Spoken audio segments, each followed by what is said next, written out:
আল্লাহ রাব্বুল আলামিন কোরআনুল কারীমে বলছেন, ওয়াইযা কুরিয়াল কুরআনু ফাসতামিউ লাহু ওয়া আনসিতু লাআল্লাকুম তুরহামুন। আল্লাহ পাক বলছেন, ও পৃথিবীর মানুষেরা, যখন তোমাদের সামনে আমার কোরআন থেকে আলোচনা করা হয় কিংবা আমার কোরআন থেকে আলোকপাত করা হয়, কোরআন তিলাওয়াত করা হয়, আমার বান্দারা, তখন তোমাদের দায়িত্ব হলো ওয়া আনসিতু, তোমরা চুপ করে মনোযোগ দিয়া আল্লাহর কোরআনের কথাগুলো শোনো। এবার আমরা প্রশ্ন করি, আল্লাহ, আমরা যদি চুপ করে মনোযোগ দিয়া যদি তোমার কোরআন শুনি তাহলে আমাদের কি লাভ হবে?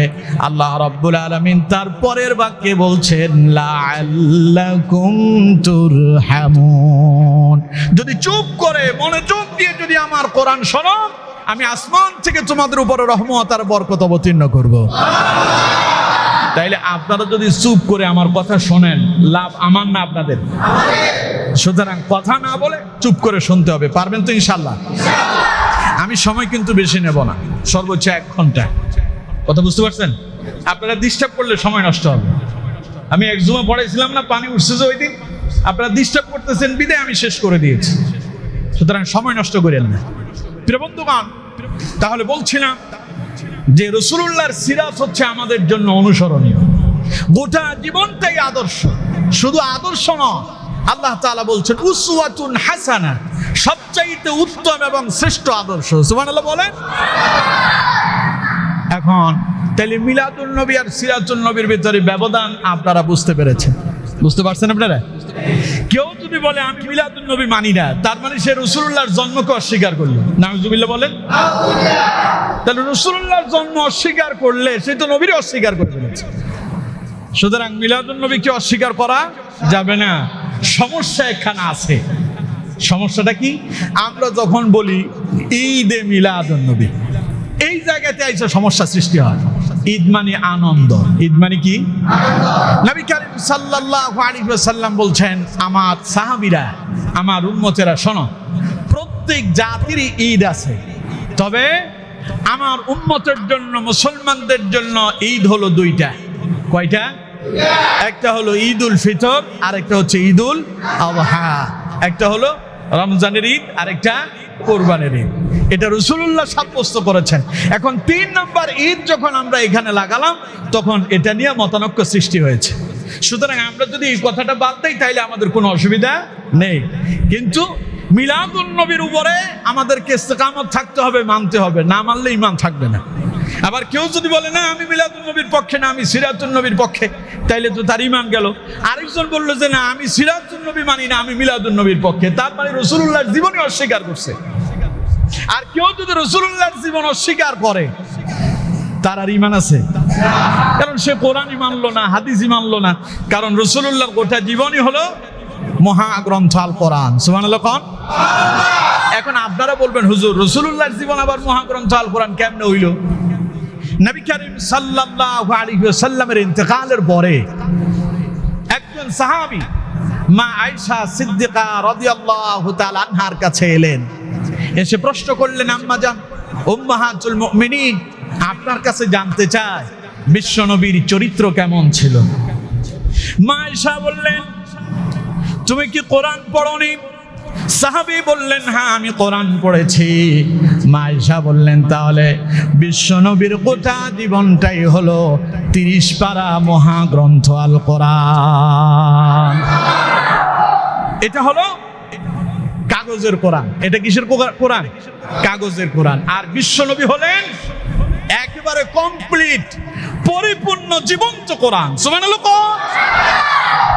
সুতরাং আমার বন্ধুগণ, কেউ যদি বলে সিরাতুন নবী মানি না তাইলেও ঈমান থাকবে না, কেউ যদি বলে মিলাদুন নবী মানি না তাইলেও ঈমান থাকবে না। দুইটাই মানতে হবে। আমার কথা বুঝতে পেরেছেন এবার আপনারা?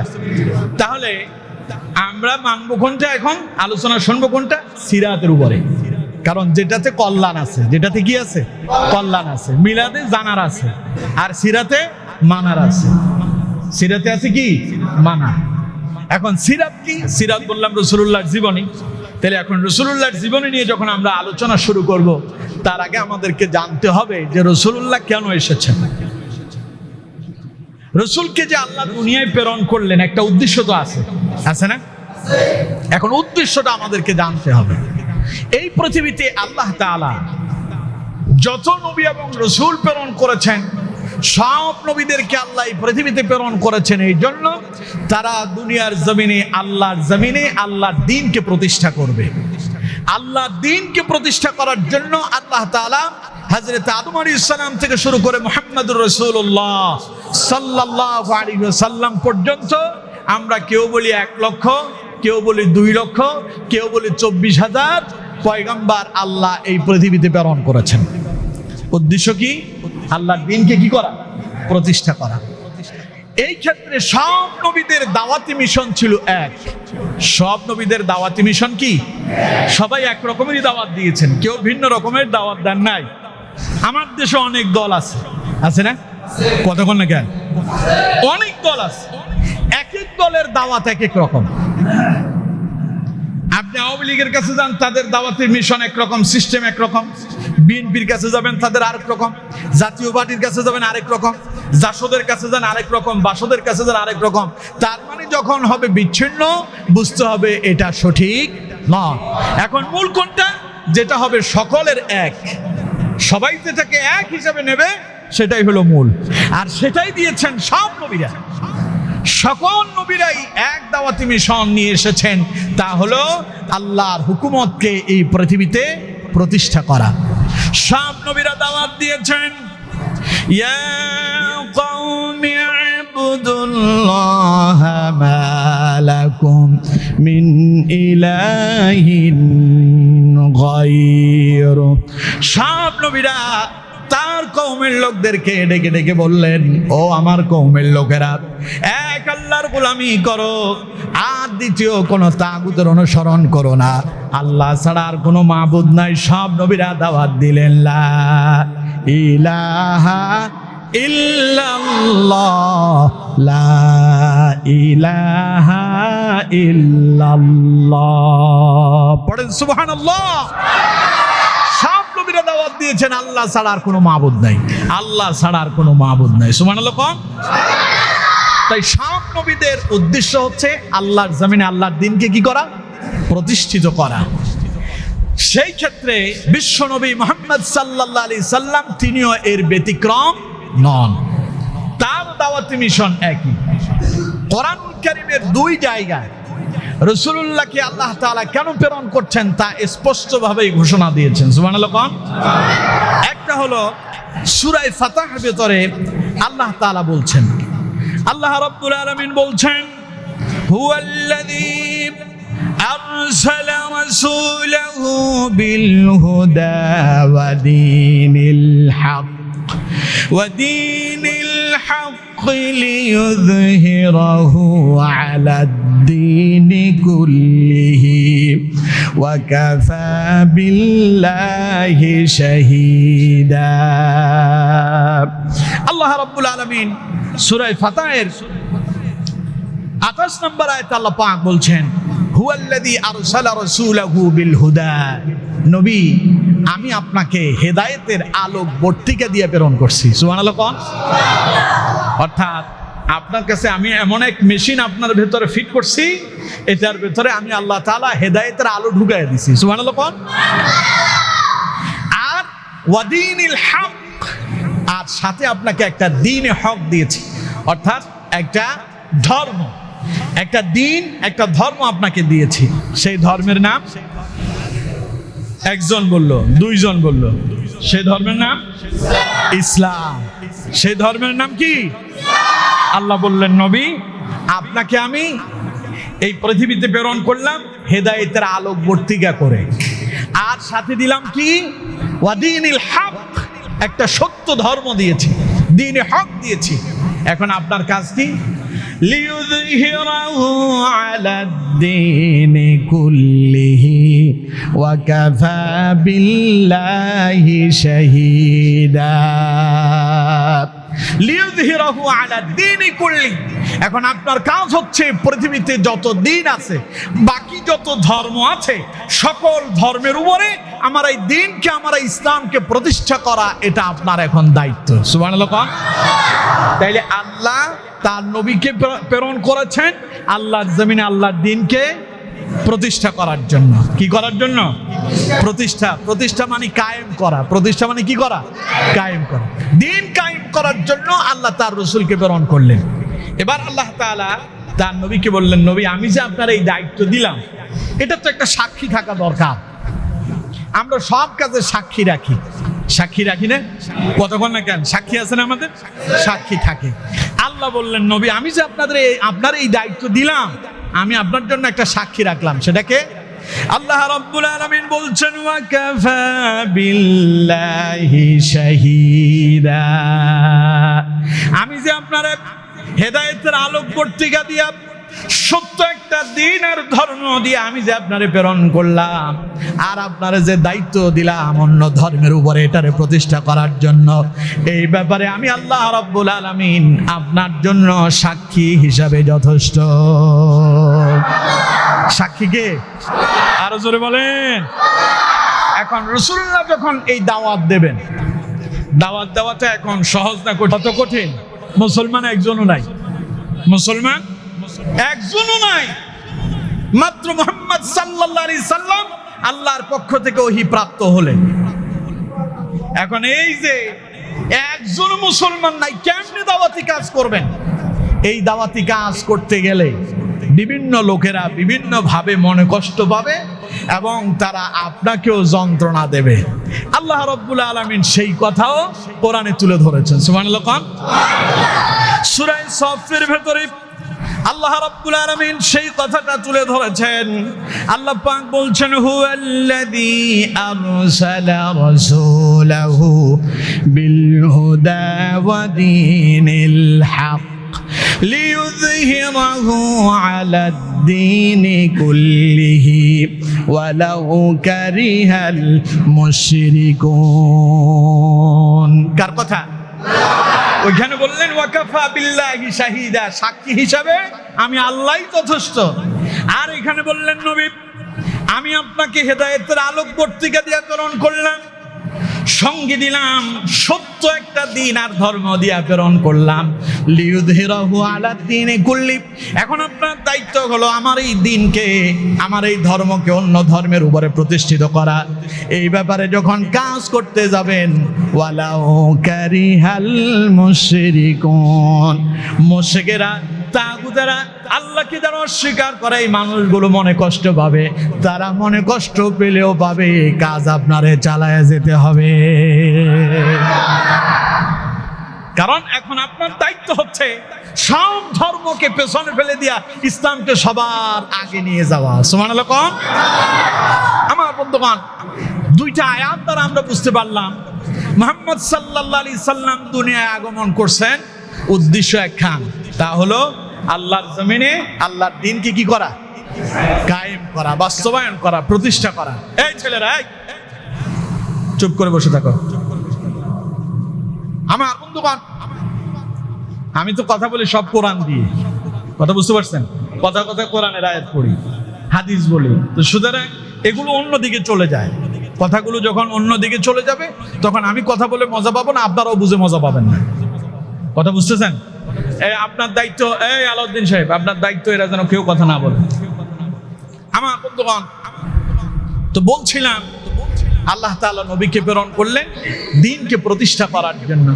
এখন রাসূলুল্লাহ দ্বীনকে কেমনে প্রতিষ্ঠা করবেন? রাসূলুল্লাহ ডানে যেটা ওইটাও কাফের, বামে যেটা ওইটাও কাফের, যিনি রাসূলুল্লাহর লালন পালন করতেছেন সেটাও কাফের। কেমনে রাসূলুল্লাহ দাওয়াতি কাজ করবেন? আমার বন্ধুগণ, এমন এক সময় বিশ্ব নবী মুহাম্মদুর রাসূলুল্লাহ সাল্লাল্লাহু আলাইহি ওয়াসাল্লাম দুনিয়া আগমন করলেন। গোটা সমাজটা তখন বর্বরতায়, জাহিলিয়াতে, একেবারে আপনার অশ্লীলতা, নির্লজ্জতায় গোটা সমাজটা পরিপূর্ণ হয়ে আছে। সব মানুষ অন্ধকারে ডুবে আছে। কয় সুবহানাল্লাহ। বুঝে শুনে সুবহানাল্লাহ আলহামদুলিল্লাহ কইলেন। সব মানুষ অন্ধকারে ডুবে আছে, আল্লাহর ইবাদত কেউ করতেছে না। সবাই করতেছে তাগুতের ইবাদত। কার ইবাদত? কেউ চন্দ্রের সামনে মাথা নত করে। চন্দ্র চেনেন তো? চাঁদ। রাত্রিবেলা যখন চাঁদ উদিত হয়, এক শ্রেণীর লোকেরা মনে করতেছে মনে হয় এটাই আমাদের প্রভু, ইনি আমাদেরকে খাবার দেন, ইনি আমাদের জন্য সব করতেছেন। তারা যখন আকাশে চন্দ্র উদিত হতো, চাঁদ উদিত হতো, তখন তারা চাঁদের উপাসনা করত, চাঁদের কাছে তারা মাথা নত করত। আবার এক শ্রেণীর লোকেরা সূর্যের উপাসনা শুরু করে দিয়েছে। সূর্য যখন পূর্ব দিগন্ত থেকে উদিত হয়, সূর্য উদিত হওয়ার সময় আমার দেশের আশেপাশে দেখবেন হিন্দু ধর্ম অবলম্বী যারা আছে তারা সূর্যের পূজা করে, মুখে একটা লুলু দেয়, দেয় কি দেয় না? তৎকালীন সময় কাফেরেরা কেউ সূর্যের পূজা করতেছে। আবার এই সূর্য যখন অস্তমিত হয় তখনও দেখবেন হিন্দুদের ঘরের ভেতরে একটা ছোট্ট ছোট্ট করে টং টং করে একটা ঘন্টা বাজে আর লুলু বাজায়।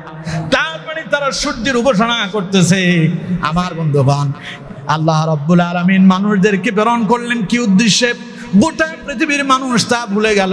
কেউ চন্দ্রের উপাসনা করতেছে, কেউ সূর্যের উপাসনা করতেছে, কেউ মাটির মূর্তি বানায়া তার সামনে মাথা নত করতেছে। তার মানে এরা আল্লাহ যে একজন আছেন তা ভুলেই গেছে।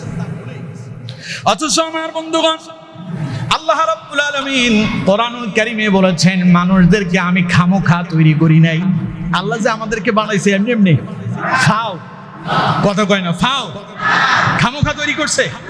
একটা উদ্দেশ্য আছে না? এই যে মসজিদটা আপনারা 4 তলা করছেন, একটা উদ্দেশ্য আছে না? আল্লাহ আমাদেরকে পৃথিবীতে প্রেরণ করেছেন একখান উদ্দেশ্য দিয়েই প্রেরণ করছেন। কেন আল্লাহ আমাদেরকে তৈরি করলেন? কোরআনে আল্লাহ বলছেন, আল্লাহ রাব্বুল আলামিন বলছেন ওয়া মা খালাকাতুল জিন্না ওয়াল ইনসা ইল্লা লিয়াবুদুন। আল্লাহ পাক বলছেন আমি জিন এবং মানব জাতিকে তৈরি করার পেছনে আমার উদ্দেশ্য একটাই, ইল্লা লিয়াবুদুন, তারা কেবলমাত্র শুধুমাত্র একজনের ইবাদত করবেন, তিনি কে? কিন্তু এখন করতেছে কার? কেউ চন্দ্রের, কেউ সূর্যের, কেউ গাছের, কেউ পাহাড়ের, আবার কেউ মাছের, আবার কেউ বা মূর্তির সামনে মাথা নত করতেছে। উদ্দেশ্য কিন্তু এই নয়, উদ্দেশ্য হচ্ছে তারা গোলামি করবে কার? এখন এই যে পথ হারা মানুষ, এদেরকে সঠিক পথে আনা এটা কি খুব সহজ কাজ? ঘরে আপনার ছেলে মেয়ে আছে মনে করেন 3টা, কয়টা? 2টা ছেলে আপনার কথা শুনে, একটা শুনে না। ওই একটার পেছনে আপনার জীবন শেষ। কন্ট্রোল করতে পারেন না, একটারে লাইনে আনতে পারেন না। এটার জন্য বাড়ির এই দিক থেকে একবার সালিশ আসে আপনার কাছে, তোর ছেলে এই করছে, তোর ছেলে ওই করছে। বাজারে যাইতে পারেন না, রাস্তায় বের হইতে পারেন না, চলতে পারেন না, ঘরে আসতে পারেন না, সব জায়গায় অশান্তি। একটা ছেলেরই কন্ট্রোল করতে পারতেছেন না, অথচ আপনি নিজেই তার জন্ম দিয়েছেন। এখন চিন্তা করেন, গোটা পৃথিবীর সব মানুষ যখন পথ হারা হয়ে গেছে, এই সব মানুষকে সঠিক পথে আনাটা রাসূলুল্লাহর জন্য সহজ না কঠিন? বিশাল কঠিন হয়ে গেল।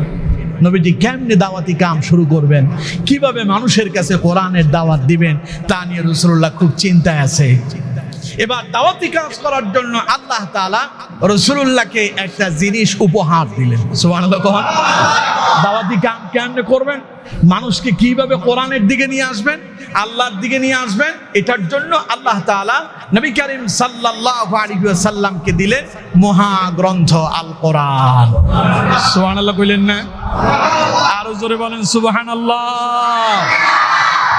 সূরা মাইদায় আল্লাহ রাব্বুল আলামিন বলছেন, قد جاءكم من الله نور وكتاب مبين يهدي به الله من اتبع رضوانه سبل السلام ويخرجهم من الظلمات إلى النور بإذنه ويهديهم إلى صراط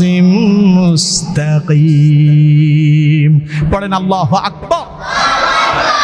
আল্লাহ পাক বলছেন, ও পৃথিবীর মানুষেরা, আমি তোমাদের কাছে পাঠালাম কদ জাআকুম মিনাল্লাহি নূরুন ওয়া কিতাবুম মুবিন, আমি তোমাদের জন্য একটি আলো এবং একটি সুস্পষ্ট কিতাব আমি তোমাদের জন্য প্রেরণ করলাম। সুবহানাল্লাহ।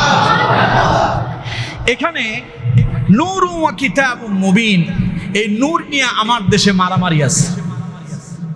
কেউ বলে এই নূর বলে আল্লাহ রাসূলুল্লাহকে সাব্যস্ত করছেন, তার মানে নবী নূরের তৈরি, এমন কথা আমার দেশে বলে। আবার মুহাদ্দিসিনে কেরাম এবং মুফাসসিরিনে কেরাম অনেকে এটার ব্যাখ্যা করেছেন। দুইটা ব্যাখ্যাই হয়েছে। একটা হলো নূর বলে অনেকে বলছেন এই নূর বলে রাসূলুল্লাহকে বোঝানো হয়েছে, আর যারা এই নূর বলে রাসূলুল্লাহকে বোঝানো হয়েছে এই কথা বলেছেন তারা আবার এর পেছনে একটা ব্যাখ্যাও দিয়েছেন। এই নূর বলে রাসূলুল্লাহর আপনার দেহ মোবারকের নূর বুঝান নাই, ওনারা বুঝিয়েছেন এই নূর বলে আল্লাহ তাআলা যে রাসূলুল্লাহকে একটা আলো দিয়ে প্রেরণ করছেন, অর্থাৎ যেটাকে সিরাজুম মুনীর বলা হয়, যেখান থেকে এই আলো চতুর্দিকে ছড়িয়ে পড়ে। সিরাজুম মুনীর মানে হচ্ছে চেরাগ। চেরাগ চিনেন তো, যেই চেরাগ থেকে সবাই আলো নিতে পারে। অর্থাৎ রাসূলুল্লাহকে আল্লাহ তাআলা এমন এক নূর দিলেন যেই নূরে সবাই আলোকিত হয়। সুবহানাল্লাহ। এটা হলো হেদায়েতের নূর। এটা কিসের নূর? হেদায়েতের নূর। এই নূরের কাছে যারাই আসে তারাই আলোকিত হয়ে যায়। সুবহানাল্লাহ। আসলো কেটা? ওমর। কি আসলো? কথা কয় না কে? হযরত ওমর ইবনুল খাত্তাব রাদিয়াল্লাহু তাআলা ছিলেন ইসলাম কবুলের আগে সন্ত্রাস। ইসলাম কবুলের পরে যার ব্যাপারে রাসূলুল্লাহ বলেছেন আনা খাতামুন নাবিয়্যিন লা নাবিয়্যা বাদি, আমি শেষ নবী, আমার পরে আর কোন নবী আসবে না। লাকানা উমরুন, আল্লাহ যদি কারোর নবী করত তাহলে আমার পরবর্তী নবী হইতো ওমর। সুবহানাল্লাহ। সেই ওমর রাসূলুল্লাহর কাছে আসলো, রাসূলুল্লাহর সংস্পর্শে আসার পরেই ওই নূর দ্বারা তিনিও আলোকিত হয়েছেন। সুবহানাল্লাহ। রাসূলুল্লাহর জীবদ্দশায় 1 লক্ষের অধিক লোক রাসূলুল্লাহর হাতে হাত রেখে কালেমা পড়ে মুসলমান হয়েছিল। যতজন রাসূলুল্লাহর কাছে এসে কালেমা পড়েছেন সবাই আলোকিত হয়েছেন। সুবহানাল্লাহ। তো এই নূর বলে অনেক মুফাসসিরিনে কেরাম বলেছেন এটা হলো হেদায়েতের নূর। এটা কিসের নূর? হেদায়েতের নূর। আর অনেকেই বলেছেন না, নূর বলে আল্লাহ তাআলা এখানে কোরআনকে বুঝিয়েছেন, কারণ শেষের অংশে আল্লাহ তাআলা বলছেন ওয়া কিতাবুম মুনীর ও কিতাবুম মুবিন, এটা হলো সুস্পষ্ট কিতাব, অর্থাৎ তোমাদের জন্য একটা আলোকিত কিতাব আমি আল্লাহ তোমাদের কাছে প্রেরণ করেছি। সুবহানাল্লাহ। দুইটা অর্থই গ্রহণযোগ্য। দুইটা অর্থই কি? গ্রহণযোগ্য। একটা রাসূলুল্লাহর কাছে আসলেও মানুষ আলোকিত হয়েছে, আর কোরআনের কাছে আসার পরেও তাতেও আলোকিত হয়েছে। সুবহানাল্লাহ। আল্লাহ রাব্বুল আলামিন বললেন নবী এই পথহারা মানুষদেরকে সঠিক পথের দিশা দেওয়ার জন্য আমি আল্লাহ আপনারে কোরআন দিলাম, আর সাথে আপনাকে আমি আল্লাহ আলোকিত করে দিলাম। ইয়াহদি বিহিল্লাহু মানিত্তাবা'a রিদওয়ানাহু সুবুলাস সালাম। সুতরাং কেউ যদি সন্তুষ্ট চিত্তে আল্লাহকে পেতে চান, কেউ যদি আল্লাহর সান্নিধ্য পেতে চায়, আল্লাহ বলেন এই কোরআন দিয়ে আমি আল্লাহ তার, আর এই কোরআন দিয়ে কি হবে? ওয়ায়ুখরিজুহুম মিনাদ-দুলুমাতি ইলান-নূর, আর এই কোরআন দিয়ে আমি অনুগ্রহ করে অন্ধকারে ডুবে থাকা, ওই যে অশ্লীলতা, বেহায়াপনা, নির্লজ্জতাতে ডুবে থাকা এই পথহারা মানুষগুলোকে আমি আল্লাহ কোরআন দিয়ে আলোকিত করে দেব। সুবহানাল্লাহ। বিইذনিহি ওয়া ইয়াহদিহিম ইলা সিরাতিম মুস্তাকিম, আমি তাদেরকে এক সহজ সরল সঠিক পথ, হেদায়েতের পথ, সিরাতাল মুস্তাকিমের উপর তাদেরকে পরিচালিত করব। সুবহানাল্লাহ। তাহলে রাসূলুল্লাহ দাওয়াতি কাজ করবেন, চতুর্দিকে মানুষগুলো কি? পথহারা, বিপদগামী, সবাই ইসলাম বিদ্বেষী, একজনও নাই যে কেউ ইসলাম মানে। নবীজি বলেছেন ওয়ানা আউয়ালুল মুসলিমিন, আমি তখন প্রথম মুসলমান। সুবহানাল্লাহ। আমার বন্ধুগণ, এখন রাসূলুল্লাহ দাওয়াতি কাজ শুরু করবেন কেমনে? নবী করিম সাল্লাল্লাহু আলাইহি ওয়াসাল্লাম চিন্তা করলেন প্রথমে দাওয়াত দিতে হবে নিজের ঘরে। প্রথমে দাওয়াত দিতে হবে কোথায়? ঘর ঠিক তো সব ঠিক, আপনার ঘরই ঠিক নাই, আপনার নিজের চরিত্রই ঠিক নাই, আপনি আরেকজনের কেমনে ঠিক করবেন? কথা আমার বুঝেন? কথা কয় না। আমার কথা বুঝেন আপনি? আপনার নিজের চরিত্রেই সমস্যা। আপনার শরীরের ভেতরে পায়খানা লেগে আছে, নিজের পায়খানা পরিষ্কার না করে আরেকজনের পায়খানা পরিষ্কার করতে যাবেন কেমনি? আগে তো নিজেরটা পরিষ্কার করতে হবে। তাই নবী করিম সাল্লাল্লাহু আলাইহি ওয়াসাল্লাম আগে নিজের ঘরটা ঠিক করে ফেলেছেন। সুবহানাল্লাহ। কোন নবী করিম সাল্লাল্লাহু আলাইহি ওয়াসাল্লামের তখন সাথী একজন স্ত্রী হিসেবে যিনি ছিলেন তিনি হলেন হযরতে উম্মাহাতুল মুমিনিন হযরতে খাদিজাতুল কুবরা আত-তাহিরা রাদিয়াল্লাহু তাআলা আনহা। সুবহানাল্লাহ। কোন নবী করিম সাল্লাল্লাহু আলাইহি সাল্লাম চিন্তা করলেন আগে স্ত্রীর কাছে কালেমার দাওয়াতটা দেই। আপনি কেমন? আমি ইমামউদ্দিন মাসুম কেমন?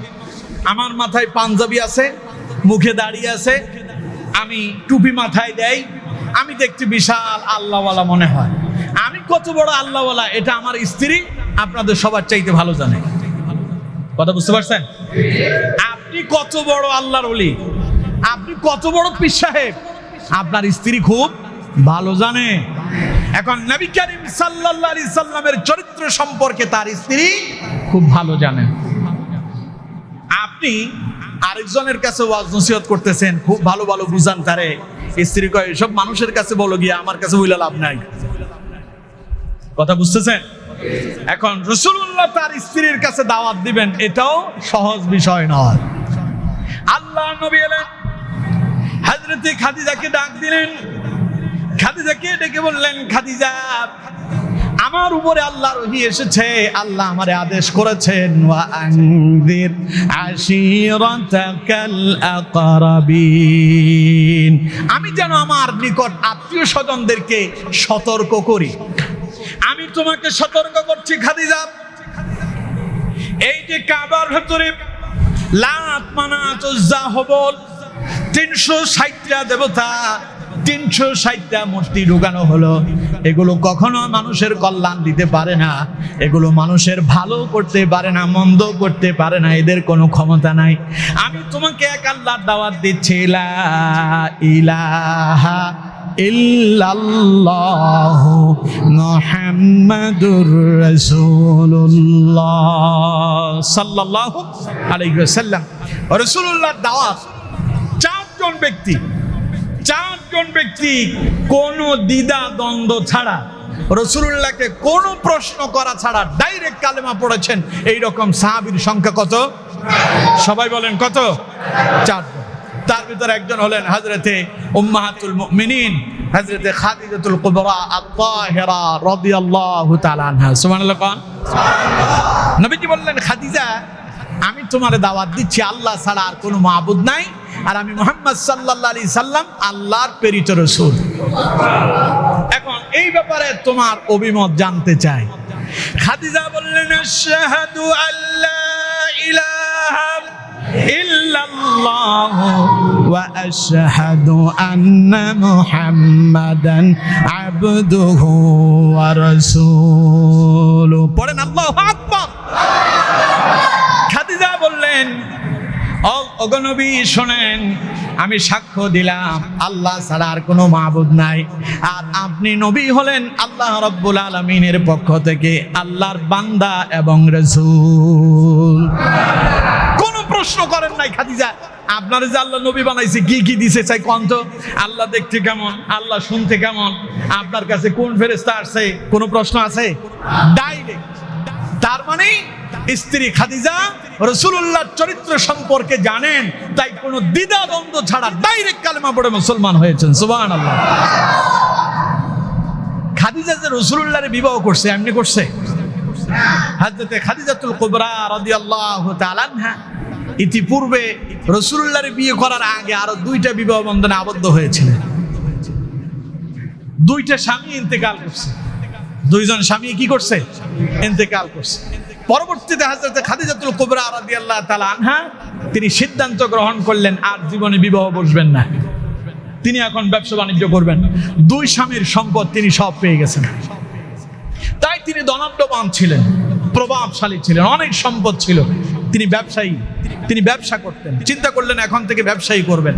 মুহাম্মদ সাল্লাল্লাহু আলাইহি সাল্লাম এদিকে যখন মক্কায় এলেন, তার চরিত্রের কথা শুনে খাদিজা রাদিয়াল্লাহু তাআলা আনহা রাসূলুল্লাহকে তার ব্যবসায়িক কাজে নিযুক্ত করলেন। রাসূলুল্লাহকে দিয়ে তার ব্যবসা পরিচালনা করতে লাগলেন। রাসূলুল্লাহর সততা দেখে খাদিজা রাদিয়াল্লাহু তাআলা আনহা তিনি মুগ্ধ হয়ে গেলেন। সুবহানাল্লাহ। যেই খাদিজা প্রতিজ্ঞা করেছেন জীবনে আর বিবাহ করবেন না, সেই খাদিজা নিজেই তার প্রতিজ্ঞা ভেঙে রাসূলুল্লাহকে বিবাহের জন্য প্রস্তাব দিলেন। সুবহানাল্লাহ। খাদিজা রাদিয়াল্লাহু তাআলা আনহা যেই দিন রাসূলুল্লাহর কাছে কালেমার দাওয়াত দিলেন, সেই দিন খাদিজা বলছেন, ইয়া রাসূলুল্লাহ সাল্লাল্লাহু আলাইহি সাল্লাম, আপনি যে নবী, এটা আজকে নয়, যেই দিন আপনাকে বিবাহ করেছি তার আগেই আপনার চরিত্র দেখেই আমি বুঝতে পেরেছি আপনি সাধারণ কোনো ব্যক্তি নন, আপনি নিশ্চয়ই আল্লাহর পয়গম্বরই হবেন। সুবহানাল্লাহ। আমি তো সেই দিন থেকেই অপেক্ষায় আছি, আমি বিশ্ব নবীর মুহাম্মদ সাল্লাল্লাহু আলাইহি সাল্লামের স্ত্রী হব। সুবহানাল্লাহ। আমি কি আপনার এমনি এমনি বিয়ে করছি? আমি তো রাসূলের স্ত্রী হওয়ার জন্য পাগল পারা হয়েছিলাম। সুবহানাল্লাহ। তাই হযরতে খাদিজা রাসূলুল্লাহর ব্যাপারে কোনো দ্বিমত করেন নাই, শোনার সঙ্গে সঙ্গে কালেমা পড়ে মুসলমান হয়ে গেলেন একজন। দ্বিতীয় নাম্বার, নবী করিম সাল্লাল্লাহু আলাইহি ওয়াসাল্লামের চাচাতো ভাই হযরতে আলী ইবনে আবি তালিব রাদিয়াল্লাহু তাআলা, যিনি পরবর্তীতে রাসূল করিম সাল্লাল্লাহু আলাইহি ওয়াসাল্লামের কলিজার টুকরা কন্যা হযরতে ফাতিমাতুজ জোহরা রাদিয়াল্লাহু তাআলা আনহাকে বিবাহ করেছেন। সুবহানাল্লাহ বলেন না? তখন হযরতে আলীর বয়স হলো 10 বছর। কত বছর? তখন হযরতে আলী রাসূলুল্লাহর তত্ত্বাবধানে লালন পালন হচ্ছেন। তার আগে মক্কায় দুর্ভিক্ষ দেখা দিয়েছে, অভাব অনটন। তাই আবু তালেব তার সন্তান হযরতে আলীকে রাসূলুল্লাহর কাছে লালন পালনের জন্য দিয়ে দিলেন। রাসূলুল্লাহ হযরতে আলীকে লালন পালন করতেছেন। খাদিজা এবং রাসূলুল্লাহ দুইজন যখন নামাজ আদায় করতেছেন, এই দৃশ্য দেখেছেন হযরতে আলী রাদিয়াল্লাহু তাআলা আনহু। হযরতে আলী এই দৃশ্য দেখে তিনি রাসূলুল্লাহর কাছে এলেন যে আপনারা কি করতেছেন? নবীজি বললেন আমরা নামাজ পড়তেছি। হযরতে আলী বললেন আমিও আপনাদের সঙ্গে নামাজ পড়তে চাই। রাসূলুল্লাহ বললেন আমার সঙ্গে নামাজ পড়তে হইলে তো তোমার ঈমান আনতে হবে, কারণ আমি বলি আল্লাহ ছাড়া আর কোনো মাবুদ নাই, আর আমি মুহাম্মদ সাল্লাল্লাহু আলাইহি সাল্লাম আল্লাহর প্রেরিত রাসূল। এই কথা বলতে দেরি হলো, হযরতে আলী আল্লাহর সাক্ষী এবং রাসূলুল্লাহর ব্যাপারে সাক্ষী দিতে আর দেরি করেন নাই। সুবহানাল্লাহ। হযরতে আলী বললেন হুজুর শোনেন, আশহাদু আল্লা ইলাহা ইল্লাল্লাহু ওয়া আশহাদু আন্না মুহাম্মাদান আবদুহু ওয়া রাসূলুহু। আমি সাক্ষ্য দিচ্ছি আল্লাহ ছাড়া আর কোনো মাবুদ নাই, আর আপনি মুহাম্মদ সাল্লাল্লাহু আলাইহি সাল্লাম আল্লাহর প্রেরিত বান্দা এবং রাসূল। নবীজি বললেন আসো এবার আমাদের সঙ্গে নামাজ আদায় করো। সুবহানাল্লাহ। কয়জন হলো? কথা কয় না, কয়জন?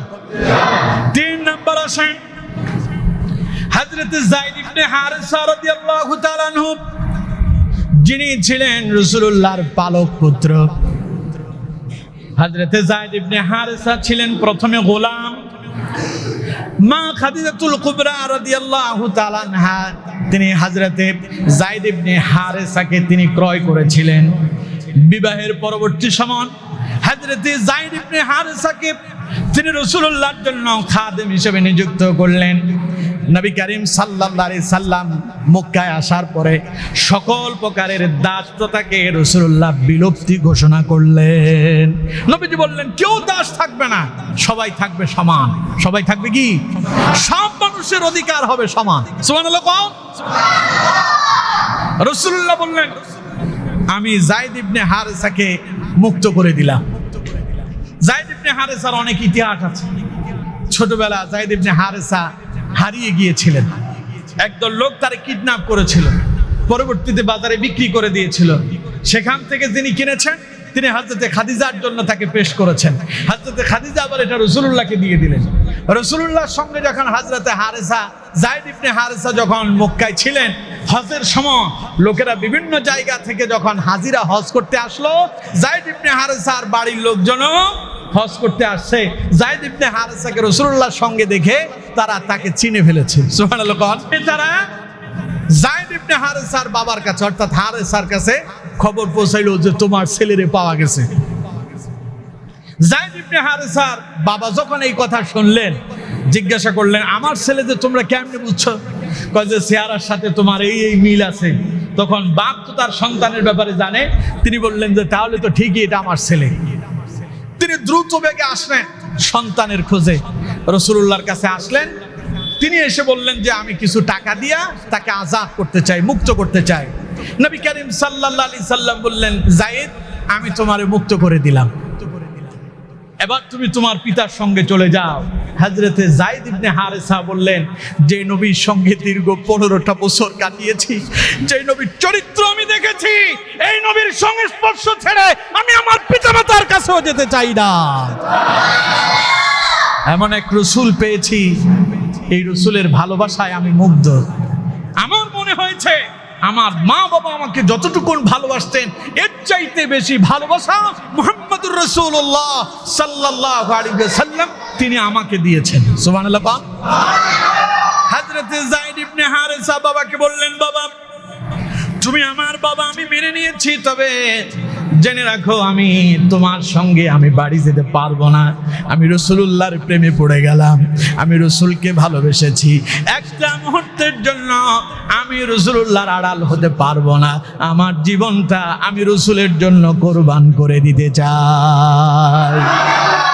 আমার বন্ধুগণ, হযরতে যায়েদ ইবনে হারেসা রাদিয়াল্লাহু তাআলা আনহু যখন বাবার সঙ্গে গেলেন না, তখন বিশ্বনবী বললেন, যায়েদ আজ আর গোলাম নয়, যায়েদ এখন থেকে আমার পালক পুত্র, আমি যায়েদরে আমার পুত্র বলে সাব্যস্ত করে দিলাম। সেই যায়েদ বয়স তখন তার 30 বছর। একজন চাকর তার মনিব সম্পর্কে খুব ভালো জানে, তার মালিক কেমন এটা সবচাইতে ভালো জানে যিনি, তিনি হলেন ঘরের চাকর। ঠিক না? উপর দিয়ে দেখলে সালাম দেয়, পেছন দিয়া মালিকের গালি দেয়। আছেন এরকম লোক? এখন রাসূলুল্লাহর পালক পুত্র যায়েদ 15 বছর রাসূলুল্লাহর খেদমত করলেন। রাসূলুল্লাহর কাছে যখন আসলেন তখন বয়স 15। এরপরে রাসূলুল্লাহ যখন নবুয়ত প্রাপ্ত হয়েছেন, মাঝখানে আরো গেল 15 বছর, 30 বছর বয়স, একদম পাকাপোক্ত। তিনি রাসূলুল্লাহর চরিত্র দেখে নবীজির কাছে এলেন। এসে তিনি নিজেই ওই যে কোনো প্রশ্ন ছাড়াই তিনি রাসূলুল্লাহর উপরে ঈমান আনয়ন করলেন। সুবহানাল্লাহ। তিনিও কালেমা পড়ে মুসলমান হয়ে গেলেন। কয়জন হলো? 3 জন। 4 নাম্বার রাসূলুল্লাহর সঙ্গী সাথী, যাকে রাসূলুল্লাহ নবুয়তের পূর্ব সময় খুব কাছাকাছি রেখেছেন। 2 জন একসাথে গল্প করতেন, একসাথে পথ চলতেন। বন্ধু জানে তার বন্ধুর চরিত্র কেমন। ঠিক না? কথা বলেন না কেন? ঠিক না? এবার চিন্তা করেন যে রাসূলুল্লাহর চরিত্র কেমন ছিল, যে আবু বকর কোনো প্রশ্ন ছাড়াই রাসূলুল্লাহর উপর ঈমান আনছে। সুবহানাল্লাহ। আবু বকর নিজ থেকে রাসূলুল্লাহর কাছে আসছে। আবু বকর রাসূলুল্লাহর কাছে এলেন, এসে বললেন, মুহাম্মদ সাল্লাল্লাহু আলাইহি সাল্লাম, আমি শুনতে পেলাম আপনি নাকি নিজেকে নবী বলে দাবি করছেন। নবীজি বললেন, আবু বকর আমার ব্যাপারে তোমার ধারণা কি? আমি যদি বলি আমি নবী, তুমি মানবা নাকি? হযরতে আবু বকর সিদ্দিক রাদিয়াল্লাহু তাআলা আনহু বললেন, তাহলে আপনি শুনেন, আমি সাক্ষ্য দিচ্ছি, আশহাদু আল্লা ইলাহা ইল্লাল্লাহু ওয়াহদাহু লা শারীকা লাহু ওয়া আশহাদু আন্না মুহাম্মাদান আবদুহু ওয়া রাসূলুহু। হযরত আবু বকর সিদ্দিক রাদিয়াল্লাহু তাআলা তিনি বললেন, আমি সাক্ষ্য দিচ্ছি আল্লাহ ছাড়া আর কোনো মাবুদ নাই, তার কোনো শরীক নাই, তিনি একক এবং অদ্বিতীয়। আর আমি এই কথাও বলছি, মুহাম্মদ সাল্লাল্লাহু আলাইহি সাল্লাম আপনি আল্লাহর প্রেরিত বান্দা এবং রাসূল। সুবহানাল্লাহ। কয়জন হলো? 4 জন। বন্ধু ঈমান আনছে, পালক পুত্র ঈমান আনলো। এরপরে হযরতে আলী রাদিয়াল্লাহু তাআলা আনহু, যিনি রাসূলুল্লাহর কাছে লালিত পালিত হইলেন, তিনি ঈমান আনলেন। হযরতে খাদিজা রাদিয়াল্লাহু তাআলা আনহা তিনিও ঈমান আনলেন। এই 4 ব্যক্তি কোনো প্রশ্ন ছাড়া, কোনো সন্দেহ ছাড়া রাসূলুল্লাহর প্রতি ঈমান আনয়ন করেছেন। সুবহানাল্লাহ। ঘর এখন কি আলোকিত, ঘর এখন কি আলোকিত। এবার ঘরে দাওয়াতি কাজ শেষ, যেতে হবে বাইরে। আমার দেশে একখান কথা আছে, আগে ঘরে সে রাখতো তারপরে মসজিদে দিও। হ্যাঁ, এমন কথা আছে না?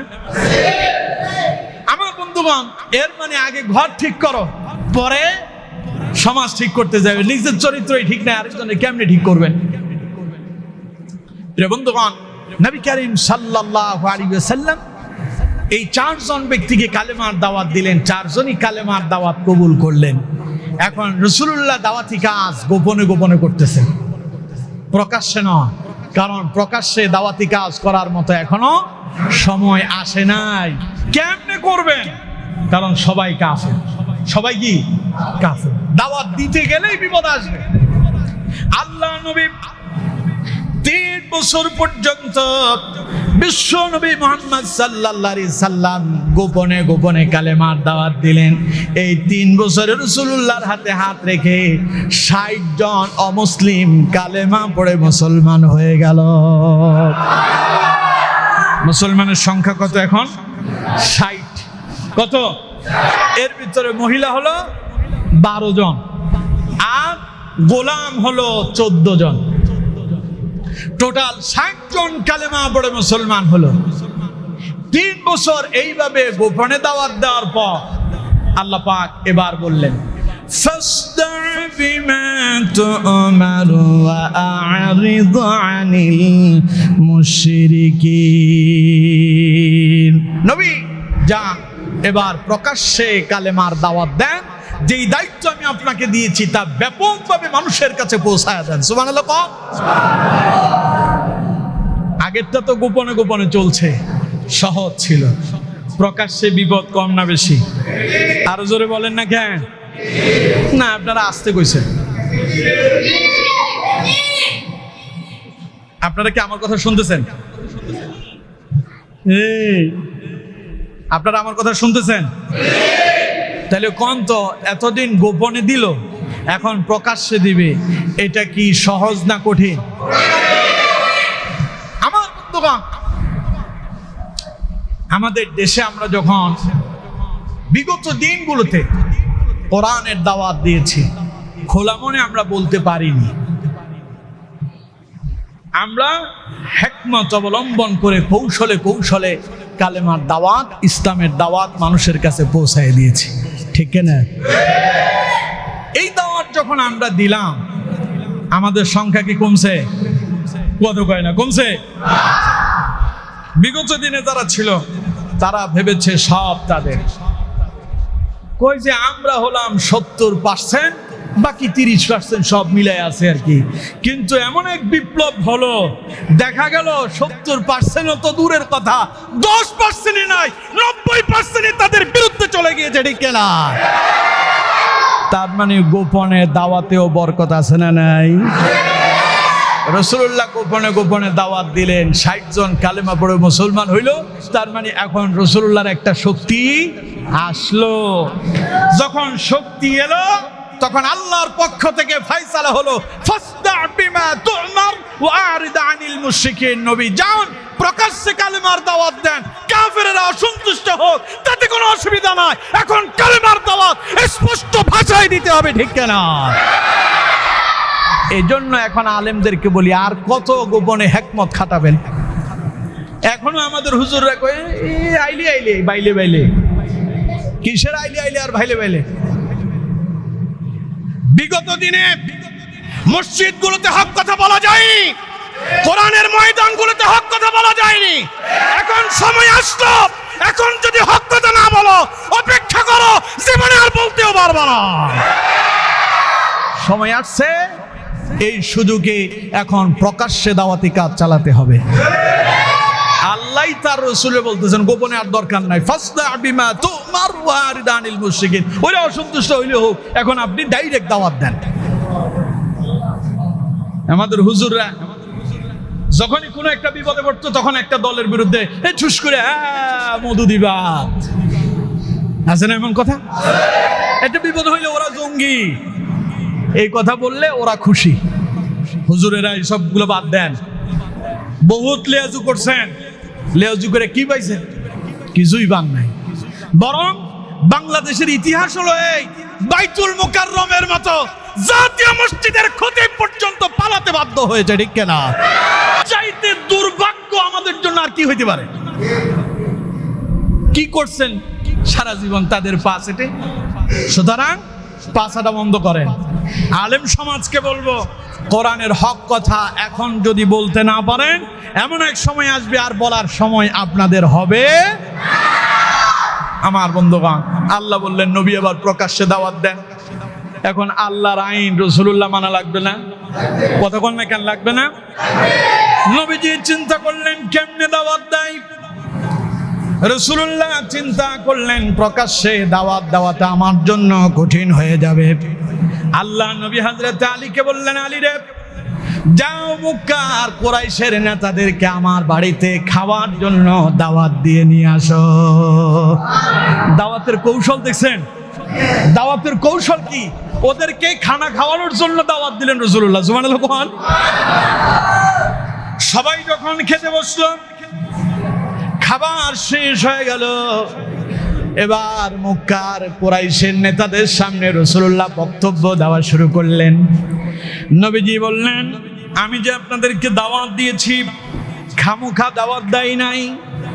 আমি আপনাদেরকে দাওয়াত দেওয়ার পেছনে আমার একটা উদ্দেশ্য অবশ্যই আছে। সেই উদ্দেশ্য হলো এই, আপনারা বলেন তো দেখি, আমি কোনোদিন আপনাদের সঙ্গে মিথ্যা কথা বলেছি নাকি? ওরা বলল না। আমি কখনো বদমাইশি করছি? কয়েছে না। আমি আপনাদের কল্যাণকামী, আমি আপনাদেরকে মোহাব্বত করি, আমি আপনাদেরকে ভালোবাসি, আপনারাও আমারে ভালোবাসেন। আমার গোত্রের নেতারা শোনেন, আমি আপনাদেরকে একটা ব্যাপারে সতর্ক করতে চাই। আপনারা যে লাত মানাত উজ্জার উপাসনা করতেছেন, এই লাত মানাত উজ্জা আপনাদেরকে জাহান্নামের দিকে নিয়ে যাচ্ছে। আমি আপনাদের কাছে এক আল্লাহর কালেমার দাওয়াত দিচ্ছি, লা ইলাহা ইল্লাল্লাহু মুহাম্মাদুর রাসূলুল্লাহ। শোনেন, আল্লাহ ছাড়া আর কোনো মাবুদ নাই, আর মুহাম্মদ সাল্লাল্লাহু আলাইহি সাল্লাম আমি আল্লাহর পয়গম্বর, আমি আল্লাহর রাসূল। বললেন মুহাম্মদ সাল্লাল্লাহু আলাইহি ওয়াসাল্লাম। সবাই বলল, মুহাম্মদ, এই কারণে আমাদেরকে দাওয়াত দিয়ে বাড়িতে নিয়ে আসছো? এই কথা যদি জানতাম তোমার বাড়িতে খেতে আসতাম না। সব নেতাদের মন খারাপ। সব নেতাদের কি মন খারাপ? হক কথা বললে মন খারাপই হবে। আমার দেশে একখান কথা আছে, কি যেন বলে, কয় যে গরম ভাতে বিলাই বাজার, আর উচিত কথায় মায়ু বাজার। ঠিক না? উচিত কথা যখন বলবেন তখন মাই তো বুঝেন আপনারা, হ্যাঁ, মাই বাজার হয়ে যাবে। আর যখন গরম ভাত দেবেন তখন বিড়াল চিন্তা করবে, একটু গরম দিল, আমার শেষ করে ফেলাইছে। আমার বন্ধুগণ, এই জন্য হক কথা বললে যাদের ভিতরে অসুবিধা আছে মন খারাপ হবে আর কি। এই খারাপ হওয়াটাই স্বাভাবিক, এটা আল্লাহই বলেছেন। ঠিক না? আমার বন্ধুগণ, নেতারা সবাই মন খারাপ কইরা কোনো কথা না বইলা সবাই উঠে চলে গেল। নবী করিম সাল্লাল্লাহু আলাইহি ওয়াসাল্লাম চিন্তা করলেন, কেউ তো কালেমার দাওয়াত কবুল করলো না, খাওয়াইয়াও দেখলাম কাম হইল না, কেমনে কি করি? আরো কিছুদিন যাওয়ার পরে নবী করিম সাল্লাল্লাহু আলাইহি ওয়াসাল্লাম পাহাড়ের উপরে উঠলেন। পাহাড়ের উপরে উঠে বিভিন্ন গোত্রের নাম ধরে ধরে রাসূলুল্লাহ ডাক দিলেন। যেমন রাসূলুল্লাহ বললেন, ইয়া কুরাইশ তাল, ও কুরাইশের লোকেরা এদিকে আসো। নবীজি এইভাবে বিভিন্ন গোত্রের নাম ধরে ধরে ডাক দিলেন। সব গোত্রের লোকেরা রাসূলুল্লাহর কাছে এলো। যারা আসতে পারেনি তারা প্রতিনিধি প্রেরণ করলো, যাও তো দেখি মুহাম্মদ কি বলে শুনে আসো। সবাই এলো রাসূলুল্লাহর সামনে। বিশ্বনবী মুহাম্মদুর রাসূলুল্লাহ সাল্লাল্লাহু আলাইহি ওয়াসাল্লাম তাদেরকে বললেন, আমি তোমাদের কাছে জানতে চাই আমার ব্যাপারে তোমাদের ধারণা কি? সবাই এক বাক্যে জবাব দিল, মুহাম্মদ সাল্লাল্লাহু আলাইহি সাল্লাম, আপনার ব্যাপারে আমাদের ধারণা হলো আপনার মতো এমন ভালো মানুষ গোটা মক্কাতে আর একটাও নাই। তার মানে সার্টিফিকেট আপনি 100% ভালো, আপনি 100% কি ভালো। আমার বন্ধুগণ, এবার রাসূলুল্লাহ বললেন, আচ্ছা আমি যদি বলি পাহাড়ের পদদেশে পেছন ভাগে শত্রু বাহিনী অস্ত্র নিয়ে দাঁড়িয়ে আছে তোমাদের বিরুদ্ধে আক্রমণ করার জন্য, তাহলে তোমরা আমার কথা বিশ্বাস করবে নাকি? কাফিররা বলল, মুহাম্মদ তুমি যদি বলো এই মুহূর্তে আমরা অস্ত্র শস্ত্র নিয়ে মোকাবেলার জন্য তৈরি হয়ে যাব, নবীজি বললেন এত তাড়াহুড়োর দরকার নাই, একটু অপেক্ষা করো। নবীজি বললেন, আচ্ছা কাফিররা বলো তো দেখি, আমি কোনোদিন তোমাদের উপর অন্যায় অবিচার করেছি নাকি? ওরা বলল যে না। আমি কোনোদিন পরের হক মেরে খেয়েছি নাকি? কাফিররা বলল না। আমি কি কোনোদিন তোমাদের উপরে বোঝা চাপিয়ে দিয়েছি নাকি? ওরা বলল, মুহাম্মদ আপনি তো সব সময় আমাদের বোঝা হালকা করে দিয়েছেন, আপনার ব্যাপারে আমাদের ধারণা হলো আপনার মতো এমন ভালো মানুষ আর কেউ হতে পারে না। রাসূলুল্লাহ বললেন, আচ্ছা যদি তাই হয় তাহলে শোনো, আমি তোমাদেরকে সতর্ক করছি, ওই জাহান্নাম থেকে আজ যে তোমরা এখানে দাঁড়িয়ে আছো, একদিন তোমরা মরে যাবে। তোমরা যেমন ঘুমিয়ে যাও এইভাবে তোমরা মরে যাবে, আবার তোমরা যেইভাবে ঘুম থেকে জাগ্রত হও ঠিক সেইভাবে আবার তোমাদেরকে আল্লাহ জিন্দা করবে। আল্লাহ পারবে না? কথা বল না কেন, পারবে না? আল্লাহ রাব্বুল আলামিন বলছেন, কাইফা তাকফুরুনা বিল্লাহি ওয়া কুনতুম আমওয়াতান ফাআহইয়াকুম সুম্মা ইউমীতুকুম সুম্মা ইউহয়ীকুম সুম্মা ইলাইহি তুরজাউন। পড়েন আল্লাহু আকবার। আল্লাহ পাক বলছেন, কাইফা তাকফুরুনা বিল্লাহ, কি করে লোকেরা আল্লাহকে অস্বীকার করলো? ওয়া কুনতুম আমওয়াতান, অথচ তারা ছিল মৃত। ফাহিয়াকুম, আমি তাদেরকে করেছি জীবিত। সুম্মা ইউমীতুকুম, আবার তোমরা মরে যাবে। সুম্মা ইউহয়ীকুম, আমি আবার তোমাদেরকে জিন্দা করব। সুম্মা ইলাইহি তুরজাউন, অতঃপর তোমাদেরকে আমি আল্লাহর কাছে ফিরে আসতে হবে। কথা কার? আমার বন্ধুগণ, রাসূলুল্লাহ বললেন, শোনো, তোমরা যেইভাবে ঘুমাও এইভাবে একদিন মরে যাবে, যেইভাবে ঘুম থেকে জাগ্রত হও ঠিক সেইভাবে আবার মৃত্যু থেকে আল্লাহ তোমাদেরকে জিন্দা করবেন। সুবহানাল্লাহ। আমরা ঘুমানোর সময় কি বলি? আল্লাহুম্মা বিসমিকা আমুতু ওয়া আহইয়া, হে আল্লাহ তোমার নামেই মরি এবং তোমার নামেই জিন্দা হই। সুবহানাল্লাহ। ঘুমানোর সময় দোয়াটা যে পড়ি অর্থ তো অনেকেই জানি না। কি বললাম? আল্লাহুম্মা বিসমিকা, আল্লাহ তোমার নামে আমুতু আহইয়া, মরে এবং জিন্দা হই, অর্থাৎ এখন মরে যাচ্ছি, আবার তুমি চাইলে আমি জিন্দা হয়ে যাবো। সুবহানাল্লাহ। আমার দেশে একখান কথা আছে, কয় ঘুমে আর মরণে সমান। কয় না এমন কথা? এটা শুধু কথা নয়, এটা তো দোয়া। এটাই আমরা বলি ঘুমানোর সময়। আমার বন্ধুগণ, সুতরাং রাসূলুল্লাহ বললেন তোমরা মরে যাবে ঘুমানোর মতো, জিন্দা হবে ঘুম থেকে যেভাবে জাগ্রত হও। মনে রেখো, আবার আল্লাহর সামনে তোমরা দণ্ডায়মান হবে এখন যেইভাবে আমার সামনে দাঁড়িয়ে আছো। সুবহানাল্লাহ। এই কথাগুলো যখন রাসূলুল্লাহ বললেন, নবীজি বললেন, আমি তোমাদের কাছে একটা দাওয়াত নিয়ে এসেছি। ও আমার কওমের লোকেরা, ও কুরাইশের লোকেরা, মক্কার লোকেরা, ফায়া আইয়ুহান নাস, হে মানব গোষ্ঠী, কুলু লা ইলাহা ইল্লাল্লাহ তুফলিহুন, তোমরা বলো আল্লাহ ছাড়া আর কোনো মাবুদ নাই, তাহলেই তোমাদের জীবন হবে সফল। সুবহানাল্লাহ। এত সহজ, এত সহজে হয়ে যাবে কাম? কথা কয় না, এত সহজে হয়ে যাবে? রাসূলুল্লাহ কারোর গালি দিছে? কত সুন্দর ভাষায় বললেন, কত উদাহরণ তাদেরকে শোনালেন। তারা জবাব কি দিল? সবাই চুপ করে আছে।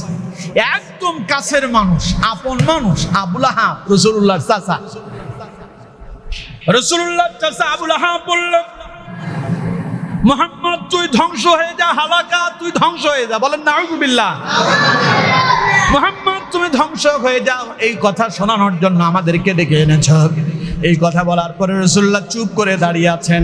আল্লাহ রাব্বুল আলামিন রাসূলুল্লাহকে সান্ত্বনা দিলেন। নবী দাওয়াতি কাজ শুরু করছেন, মাত্র বাধা আসছে। এত তাড়াতাড়ি হীনমন্য হওয়া যাবে না, এত তাড়াতাড়ি খালি ধৈর্য হারা হবেন না, কারণ যেখানে সবাই আপনার বিপক্ষে, আমি আল্লাহ আপনার পক্ষে। এই মুহূর্তে কে আপনার পক্ষে দাঁড়ায় প্রতিবাদ করবে এমন তো কেউ নাই। শোনেন, আমি আল্লাহ নিজেই প্রতিবাদ জানায়া দিলাম। আল্লাহ জিব্রাইল পাঠালেন, জিব্রাইল দ্রুত যাও আমার নবীরে শোনায়া দাও, এই আবুল আহাব যে আমার রাসূলের গালি দিল, আবুল আহাবের এই গালির জবাব আমি আল্লাহ নিজে আমার নবীর পক্ষ থেকে দিয়ে দিলাম। কোরআনুল কারীমে আল্লাহ সূরা অবতীর্ণ করলেন, তাব্বাত ইয়াদা আবি লাহাবিন ওয়া তাব মা আগনা আনহু মালুহু ওয়া মা কাসাব সায়াসলা নারান যাতা লাহাবিন ওয়া ইমরাআতুহু হাম্মালাতাল হাতাব ইদিহা হাবলুম মিন মাসাদ। কার কথা? আল্লাহ। আরো জোরে বলেন আল্লাহ। আবুল আহাব ধ্বংস কামনা করছিল কার? রাসূলুল্লাহ। ধ্বংস কামনা করছে কার? রাসূলুল্লাহ। আর আল্লাহ নিজেই ধ্বংস ঘোষণা করলেন আবুল আহাবের। সুবহানাল্লাহ কোন? আল্লাহ বললেন, তাব্বাত ইয়াদা আবি লাহাবি ওয়া তাব। আবুল আহাব, তুই খালি ধ্বংস নয়, আমার রাসূলের গালি দিলি, আমি আল্লাহ তোর ধ্বংস অনিবার্য বলে ঘোষণা দিয়ে দিলাম। সুবহানাল্লাহ। শেষে আবুল আহাবের পরিণতি কি হয়েছে শোনো। আবুল আহাবের মৃত্যুর পূর্বে তার পেলেক রোগ দেখা দিয়েছে, শরীরের ভেতরে পশম ধরছে, বিসি পাসরা উঠছে, গলার ভেতরে বিসি উঠে এটা পচে গেছে, দুর্গন্ধ, মানুষ পচা দুর্গন্ধ, খুব মারাত্মক। এমন দুর্গন্ধ তার শরীর থেকে বের হচ্ছে যে দুর্গন্ধে তার পরিবারের লোকেরা অতিষ্ঠ হয়ে গেল, ঘর থেকে তারে বের করে দিয়েছে, দূরে এক জায়গায় ফেলে আসছে। দীর্ঘদিন সেখানে থেকে কেউ তারে খাবারও দিতে যায় না, দেখতেও যায় না, তার ছেলেরাও দেখতে যায় না, তার স্ত্রীও দেখতে যায় না, কেউ কাছে যায়নি। আবুল আহাব যে কবে মরছে তা কেউ জানেই না, মইরা পয়সা ওইখান থেকে দুর্গন্ধ ছড়াচ্ছে। পরে চাকর বাকর দিয়া আবুল আহাবের পায়ের ভিতরে রশি বেঁধে একটা গর্ত খনন করে টেনে টেনে সেই গর্তের ভিতরে তারে মাটি চাপা দেওয়া হয়েছে। সুতরাং যারাই আল্লাহ এবং তার রাসূলের বিরুদ্ধে যায় তাদের পরিণতি আবুল আহাবের মতোই হয়ে যায়, ঠিক কিনা? যুগে যুগে ইতিহাস দেখেন, যারা ইসলামের বিরোধিতা করেছে, যারা কোরআনের বিরোধিতা করেছে, যারা নবীদের বিরোধিতা করেছে, যারা ইসলামের বিরোধিতা করেছে, তাদের পরিণতি পৃথিবীর সবচাইতে নিকৃষ্ট মানুষের কাতারে পৌঁছায় গিয়েছে, ঠিক কিনা? বেশি দূরে যাওয়ার দরকার নাই, আমাদের বাংলাদেশের কথাই বলি। বাংলাদেশে একখান আছে তাসলিমা নাসরিন, আমার রাসূলকে নিয়ে কত বাজে কথা বলেছে। তাসলিমা নাসরিন শেষ পর্যন্ত বাংলাদেশে থাকতে পারছে? আরেকখান ছিল ডাক্তার মুরাদ, উপমন্ত্রী ছিল, মাথায় একেবারে সাদে মাল নাই, হ্যাঁ, টাকলা মুরাদ। রাসূলুল্লাহ ইসলামের ব্যাপারে তার বক্তব্য হলো এই, আমি বাংলাদেশের রাষ্ট্রধর্ম ইসলাম, এটা আমরা সংসদে আইন করে মুছে দেব। নাউজুবিল্লাহ। সংবিধানে বিসমিল্লাহির রহমানির রহিম সংসদে আইন করে মুছে দেব। আল্লাহ কয়, বেটা বেয়াদব, এখনো আমার চিনিস নাই। বিসমিল্লাহ তোর বাপের না, ওটা সংবিধানের না। এই বিসমিল্লাহ আমি আল্লাহর, ইসলাম কারো বাপের না, এটা আমি আল্লাহ। সুতরাং এটার বিরুদ্ধে যেই হাত তুলে ওই হাতকে আমি আল্লাহ পাক চিরস্থায়ীভাবে নাস্তানাবুদ করে ছেড়ে দেয়, ঠিক না? মন্ত্রীর 2 দিন পরে মন্ত্রিত্ব কেড়ে নিলেন কে? আর খুঁজে পাওয়া যায় না। পরবর্তীতে গত নির্বাচনে ট্রাক নিয়ে আসছে, ট্রাক উল্টে খাদে বসছে। আল্লাহ কয়, এমন অপমান আর অপদস্থ করব, পৃথিবীর মানুষ তোরে দেখলে ঝাড়ু পিটার ঝাঁটা পিটা করবে। পালায় যেতে চাইছিল দেশ থেকে, পালাইতে পারে নাই। তার দলের লোকেরাই বলল, যেখানেই এই টাকলা মুরাদরে পাওয়া যাবে তারে জুতা পিটা আর ঝাঁটা পিটা করব।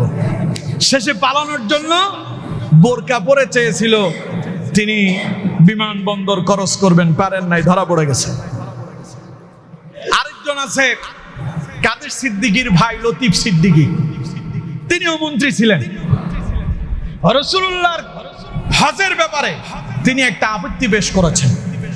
তিনি বলছেন মুহাম্মদ সাল্লাল্লাহু আলাইহি সাল্লাম তিনি হজ এটা বিধান চালু করে কয় যে মক্কার লোকজন তো এরা ছিল ডাকাত সন্ত্রাসী, নাউজুবিল্লাহ খান, তাই ডাকাতগুলোরে খাবার দাবারের জন্য মোহাম্মদ এটা একটা সিস্টেম চালু করছে, তাই হজ করে লোকজন সেখানে যায়, ওই ডাকাতদের খাবার দাবার ব্যবস্থা হয়।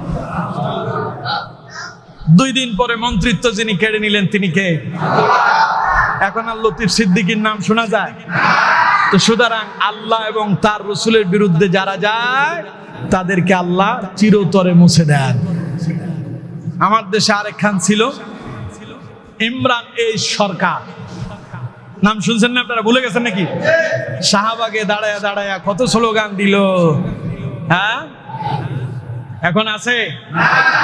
এখন আর তারে দেখা যায়? এত স্লোগান দিয়ে এত বাহবা নিলেন, এখন পালায় গেলেন কেন? আল্লাহ কয় যারা ইসলামের বিরুদ্ধে যায় আমি আল্লাহ এমন সিদ্ধান্ত নিই পালানো ছাড়া পথ তাদের আর থাকে। আমার বন্ধুগণ, এখন আবুল আহাব গেল রাসূলুল্লাহর বিরুদ্ধে। রাসূল একা, আল্লাহ কয় নবী হতাশ হবেন না, আমি আছি আপনার সাথে, আপনাকে সাহায্য আমি করব। ও আপনারে গালি দিয়েছে, আমি আল্লাহ তার ধ্বংস ঘোষণা করে দিয়েছি। সুবহানাল্লাহ। আমার বন্ধুগণ, সে আবুল আহাবের স্ত্রীর নাম হলো উম্মে জামিল। জামিল মানে সুন্দর। জামিল মানে কি? এটা খুব সুন্দরী ছিল। এই উম্মে জামিল রাসূলুল্লাহরে এত কষ্ট দিয়েছেন, নবীজি যখন নামাজের সেজদায় যেত এই উম্মে জামিল উটের নাড়ি বুড়ি এনে রাসূলুল্লাহর মাথার উপর ঢেলে দিত। নাউজুবিল্লাহ কইলেন না?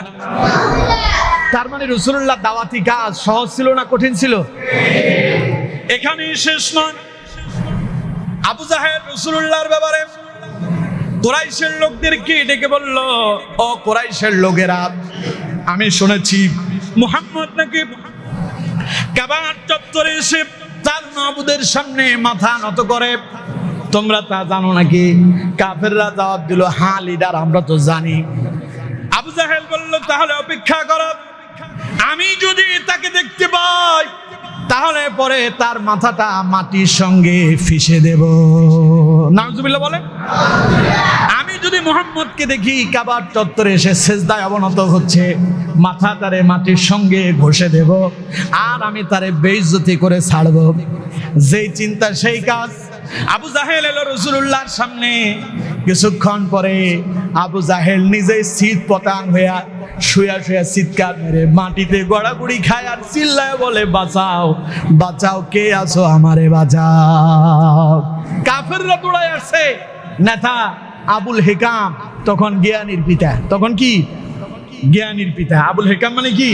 জ্ঞানীর পিতা। আর আবু জাহেল মানে মূর্খের পিতা। আবুল মানে পিতা, আবুল মানে কি? আমরা বলি না আব্বু, এটা আবুল থেকে আব্বু, সেখান থেকে আব্বু হয়েছে আর কি। এটা আরবি শব্দ। এটা কি শব্দ? গন্ধ আরবি শব্দ। তো এখন আবুল হিকাম ছিল ইসলামের পূর্ববর্তীতে আবু জাহেলের নাম। যখন রাসূলুল্লাহকে চিনতে পারলো না, তখন আল্লাহ বললেন, কিসের জ্ঞানীর বাপ তুই? আবু জাহেল তুই হলে মূর্খের পিতা।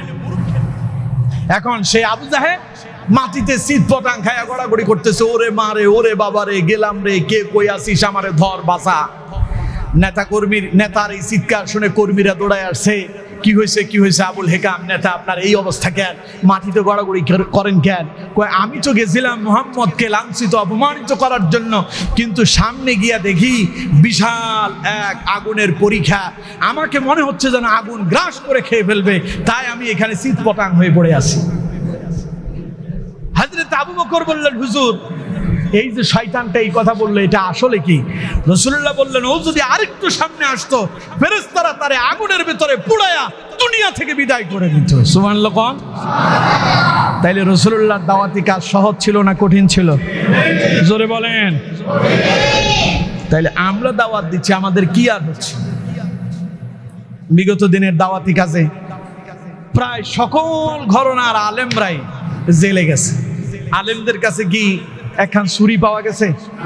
হ্যাঁ, ইয়াবা, মদের বোতল, হেরোইন হুজুররা চুরি করছে, ডাকাতি করছে, টেন্ডারবাজি করছে, তো ধরছে কেন? কারণ তারা কোরআনের হক কথা বলেছে। সুতরাং এই কোরআনের হক কথা বলে, যেখানে নবীরা নির্যাতিত হয়েছেন, সাহাবায়ে কেরাম নির্যাতিত হয়েছেন, আল্লাহ বলছেন যারা এই কোরআনের কথা বলবে তারাই নির্যাতিত হবে। ধৈর্য ধারণ করলেই আল্লাহ তাদেরকে সর্বোচ্চ মাকাম জান্নাত দান করবেন। আমার বন্ধুগণ, রাসূলুল্লাহর দাওয়াতি মিশন বন্ধ হয়ে গেল? এত বাধার পরেও চলছে, এত বাধার পরেও চলছে। আলহামদুলিল্লাহ, হুজুররাও নিভে যায় নাই, হুজুররা নিভে গেছে, এখন আরো আলোকিত হয়ে আসছে। সুবহানাল্লাহ। আমার বন্ধুগণ, এই যুগে রাসূলুল্লাহর উপরে মানসিক নির্যাতন, দৈহিক নির্যাতন, শারীরিক নির্যাতন, এবার মানসিক নির্যাতন বলি। যেখানে পারছে মাথার উপরে নাড়ি বুড়ি ঢাললো, রাসূলুল্লাহরে মারার জন্য সামনে গেল। ওরা এখানেই ক্ষান্ত হয়নি, ওরা রাসূলুল্লাহরে গালি দিয়েছে। গালি দিলে মানুষ কি হয়? মনক্ষুণ্ণ হয়, মন খারাপ হয়। মাঝে মধ্যে আপনি আপনার সন্তানদের শাসন করতে গিয়ে না পিটাইয়া ছেলেরে মাঝে মধ্যে গাল মন্দ করেন, করেন না? কথা কয় না, করেন না? গাল মন্দ করবেন না। রাসূলুল্লাহ বলেছেন সিবাবুল মুসলিমিনা ফুসুকুন ওয়া কিতালুহু কুফরুন।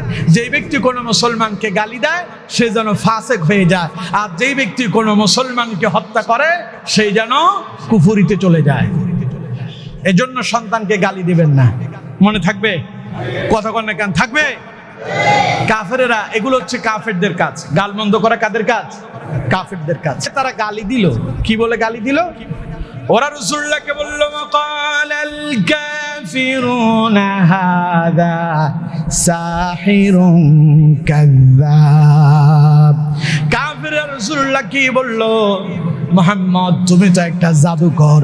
শুধু জাদুকরই বলে নাই, ওরা বলল মুহাম্মদ তুমি হলে মিথ্যাবাদী। নাউজুবিল্লাহ বলেন। রাসূলুল্লাহ সত্যবাদী না মিথ্যাবাদী? আরো জোরে বলতে হবে, সত্যবাদী না মিথ্যাবাদী? আর কাফেরেরা কি বলল? মিথ্যাবাদী।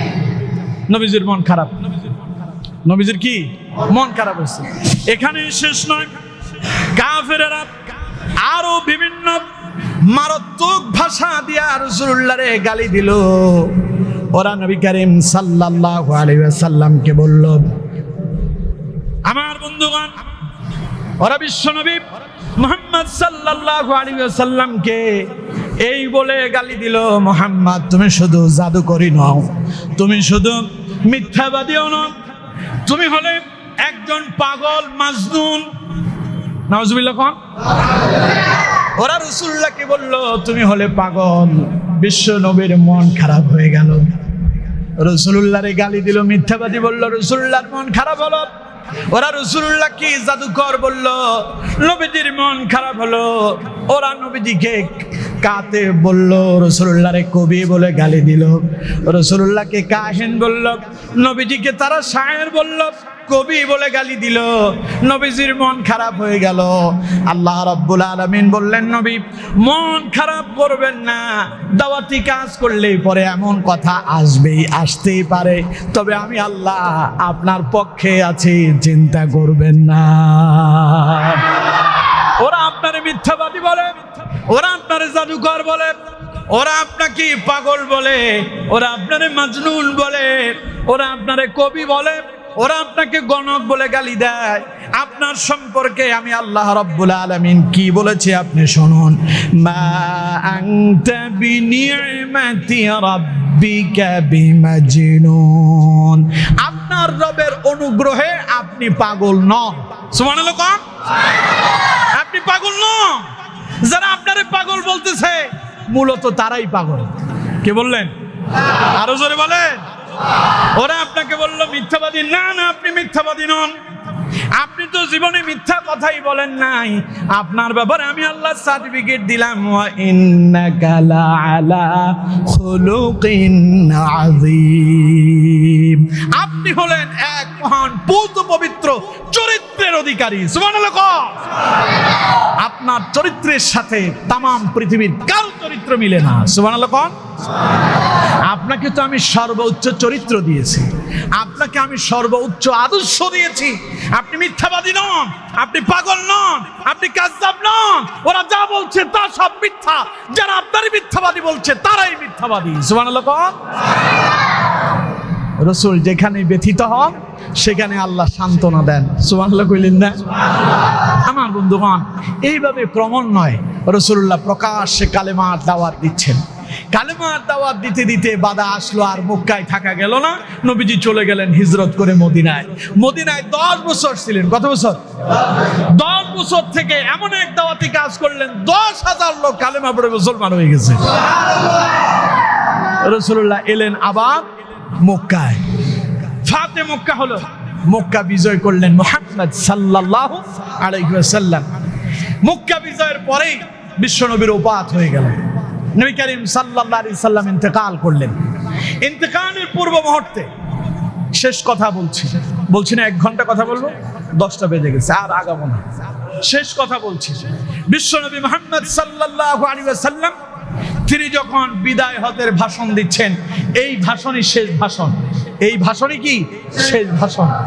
শেষ বেলায় বাবা মা যখন ইন্তেকাল করে, হুট যদি ঠিক থাকে, ছেলে মেয়েকে কিছু নসিহত করে না? কতক্ষণ না কেন করে না? রাসূলুল্লাহ কিছু নসিহত করলেন। শেষ বেলা সব মানুষের সামনে দাঁড়িয়ে বিশ্বনবী বললেন, আমি যে তোমাদের কাছে যে দায়িত্ব নিয়ে এসেছি, আল্লাহ আমাকে যে দায়িত্ব দিলেন, আল্লাহ যে আমাকে বললেন ফাসদা বিমা তুমার ওয়া আ'রিদ আনিল মুশরিকিন, নবী আপনাকে যে দায়িত্ব দেওয়া হয়েছে সেই দায়িত্ব যথাযথভাবে পালন করেন। আমি কি সেই দায়িত্ব যথাযথভাবে পালন করতে পেরেছি? উপস্থিত সব জনতা উচ্চ আওয়াজে চিৎকার মেরে বললেন, হ্যাঁ আপনি যথাযথভাবে পালন করেছেন। সুবহানাল্লাহ। নবীজি 3 বার প্রশ্ন করলেন। কয়বার? সবাই 3 বার সমস্বরে আওয়াজ দিয়ে বলল, আপনি আপনার দায়িত্ব পালন করেছেন। তখন আল্লাহ রাব্বুল আলামিন জিবরাইল প্রেরণ করলেন, যাও জিবরাইল আমার নবীকে শোনায় দাও, আল-ইয়াউমা আকমালতু লাকুম দীনাকুম ওয়া আতমামতু আলাইকুম নি'মাতি ওয়া রাদিতু লাকুমুল ইসলাম দীনা। আজ আমি আমার দ্বীনকে তোমাদের জন্য পরিপূর্ণ করে দিলাম। সুবহানাল্লাহ। ইসলাম তোমাদের কাছে এসেছে, যথেষ্ট হয়েছে, আর প্রয়োজন নাই। সুবহানাল্লাহ। আমার বন্ধুগণ, এবার রাসূলুল্লাহ শেষ কথা বললেন, আমার উম্মতেরা, আমি থাকবো না, আমি থাকতে আসিনি। আমার পূর্বে যত নবীরা এসেছেন তারা সবাই গত হয়েছেন, তারা সবাই দুনিয়া থেকে বিদায় নিয়েছেন। আমিও থাকবো না, আমিও থাকতে আসিনি। এটা থাকার জায়গা নয়। এই কথা বলার পরে উপস্থিত সাহাবীদের চোখ দিয়া পানি গড়ায় গড়ায় পড়তেছে। আহারে, প্রাণের মানুষ, হৃদয়ের মানুষ, ভালোবাসার মানুষ, বিশ্ব নবীকে মনে হয় আমরা হারায়া ফেলবো। কাঁদতেছেন সাহাবায়ে কেরাম। রাসূলুল্লাহ বললেন, ও আমার সাহাবীরা, উপস্থিত জনতা শোনো, তোমাদের কাছে আমি একটা মেসেজ দিয়ে যেতে চাই। আমি তো চলে যাব, যাওয়ার সময় তোমাদের জন্য কিছুই রেখে যেতে পারলাম না। 2টো জিনিস আমি নবী তোমাদের জন্য রেখে গেলাম। তারাকতু ফীকুম আমরাইন লান তাদিল্লু মা তামাসসাকতুম বিহিমা কিতাবাল্লাহি ওয়া সুন্নাতা রাসূলি। তোমাদের জন্য 2টো জিনিস রেখে গেলাম। একটা হলো আল্লাহর কোরআন, আরেকটা হলো আমি রাসূলুল্লাহর সুন্নাহ। আল্লাহর কোরআন আর আমি রাসূলুল্লাহর সুন্নাহ, 2টাকে যদি আঁকড়ে ধরতে পারো, তার মানে এই 2টা মোতাবেক যদি নিজের গোটা জীবনটারে যদি পরিচালনা করতে পারো, লান তাদিল্লু, আমি বললাম জীবনে কখনো তোমরা পথভ্রষ্ট হবে না। বুঝেন নাই তো, এই জন্য সুবহানাল্লাহ কয়েকজন বলছেন। আমার কথা কি বুঝতে পারছেন আপনারা সবাই? আমার কথা কি সবাই বুঝতে পারছেন? রাসূলুল্লাহ বললেন, আমি 2টো জিনিস রেখে গেলাম, একটা কোরআন আর একটা কি, আমি রাসূলুল্লাহর জীবনে কোরআন মানবে, আর আমি রাসূলুল্লাহ যেইভাবে জীবন পরিচালনা করছি সেইভাবে যদি জীবন পরিচালনা করো, লান তাদিল্লু, জীবনে কোনোদিন পথভ্রষ্ট হবে না, জীবনে কোনোদিন পথ হারা হবে না। সিরাতুল মুস্তাকিম মুস্তাকিমের পথেই থাকবে, আমার কোরআন আর আমার সুন্নাহ মেনে চলো, আল্লাহ ডাইরেক্ট জান্নাত দিয়ে দিবেন। সুবহানাল্লাহ। আমার বন্ধুগণ, তাইলে রাসূলুল্লাহ এই দুনিয়াতে এসেছেন ইসলামকে প্রতিষ্ঠা করার জন্য। স্মরণ আছে আপনাদের? হুয়াল্লাযী আরসালা রাসূলাহু বিল হুদা ওয়া দীনিল হাক্কি লিইয়ুযহিরাহু আলাদ-দীনি কুল্লি। আল্লাহ বললেন, নবী আপনাকে দ্বীন হক দিয়ে প্রেরণ করছি। লিইয়ুযহিরাহু আলাদ-দীনি কুল্লি, আপনার দায়িত্ব হলো সকল ধর্মের উপরে আমার এই দ্বীনকে, আমার এই ইসলামকে প্রতিষ্ঠা করতে হবে। আমার বন্ধুগণ, নবী করিম সাল্লাল্লাহু আলাইহি ওয়াসাল্লাম তা প্রতিষ্ঠা করার পরে আল্লাহ বললেন, আল-ইয়াউমা আকমালতু লাকুম দীনাকুম ওয়া আতমামতু আলাইকুম নি'মাতি ওয়া রাদিতু লাকুমুল ইসলাম দীনা। আজ আমি তোমাদের জন্য আমার দ্বীনকে পরিপূর্ণ করে দিলাম আর আমি তোমাদের প্রতি সন্তুষ্ট হয়ে গেলাম। ইসলামকে আমি আল্লাহ মনোনীত ধর্ম হিসেবে গ্রহণ করলাম। সুবহানাল্লাহ। সুতরাং আমাদের এখন দায়িত্ব কি? রাসূল আমাদের কাছে নেই, রাসূল আমাদের কাছে আর আসবেন, কথা কয় না, আসবেন। নবীজি বলেছেন, আনা খাতামুন নাবিয়্যিন লা নাবিয়্যা বা'দি, আমি শেষ নবী, আমার পরে আর কোনো নবী আসবে না। সুতরাং রাসূল চলে গিয়েছেন, আর কোনো নবী আসবে না। নবীর এই দাওয়াতি কাজ কারা চালাবে? আল্লাহর নবী বলছেন, আল উলামা ওয়ারাসাতুল আম্বিয়া, আমার এই উত্তরাধিকারী পাবে আলেমেরা। আমার এই কোরআনের মেসেজ, আমার এই দাওয়াতি মেসেজ তারাই পৌঁছায় দিবে। আর সকল উম্মতকে রাসূলুল্লাহ বলেছেন, বাল্লিগু আন্নী ওয়ালাউ আয়া, আমার যত কথা শুনবে, কোরআনের যত কথা শুনবে, আমার যত বাণী শুনবে, তোমার সাধ্য মোতাবেক মানুষের দ্বারে দ্বারে পৌঁছায় দাও। সুবহানাল্লাহ। শুধু হুজুরেরা কোরআনের কথা বলবে, ইসলামের কথা বলবে না, যা শুনছেন তা আবার অন্যের কাছে পৌঁছায় দেওয়া, এটা আপনার দায়িত্ব। রাসূলুল্লাহ বলেছেন, এই দায়িত্ব আমি সকল মুসলিম উম্মাহকে দিয়েছি। সুবহানাল্লাহ। সুতরাং এখন রাসূল আর নাই, তিনি আসবেন না, তিনি গত হয়েছেন। এখন আমাদের কাজ হচ্ছে রাসূলুল্লাহর দেখানো পথ, নবীজি যে আদর্শ বাস্তবায়ন করার জন্য দুনিয়াতে এসেছেন, সেই আদর্শকে আজ সমাজে বাস্তবায়ন করার জন্য আমাদেরকেও কাজ করে যেতে হবে। পারবো তো ইনশাআল্লাহ? আল্লাহ আমাদেরকে তৌফিক দান করুন, আমরা বলি আমিন। আমার কথায় রাগ করছেন কারা কারা? দেখে আসছিলেন, কেউ রাগ করেন নাই? খুশি হয়েছেন? খুশি হয়েছেন বুঝবো তখন মসজিদে মুসল্লি ভরপুর হবে যখন। বুঝতে পেরেছেন? ওয়াজ শুনে খুব মজা লাগে, নামাজ পড়তে আর ভালো লাগে না, তাইলে হবে না। রাসূলুল্লাহ জীবনে কোনোদিন নামাজ ছেড়ে দিয়েছেন? আমরা ছেড়ে দেব? সামনের লোকজন এরা তো সবসময় আমার মুসল্লি, এরা কয় না, পেছনের কয়েকজন ওরা তো কয় না, যুবকেরা কয় না। ওরা চিন্তা করতেছে, হুজুর কই আবার আপনার সামনে কখন পড়ে বিপদে, এই জন্য চিন্তা করতেছি না বইলে যদি কোনোভাবে বাঁচা যায়। আমার সামনে না হয় নাই বললেন, আমি না হয় নাই শুনলাম, আমি না হয় নাই দেখলাম, আল্লাহ দেখে না? আপনি নামাজ পড়লে আমার লাভ না আপনার লাভ? পড়বেন তো নামাজ? সবাই বলেন পড়বেন তো নামাজ? আল্লাহ তৌফিক দান করুন, আমরা বলি আমিন। যত কথা বলেছি, কোনো কথায় যদি ভুল হয়ে যায়, আল্লাহ আপনাদের অন্তর থেকে সমস্ত ভুলগুলো মুছে দিন। সঠিক প্রত্যেকটা কথার উপরে আমাকে এবং আপনাদের সকলকে বাস্তব জীবনে আমল করার তৌফিক দান করুন। ওয়া মা তাওফীকি ইল্লা বিল্লাহ।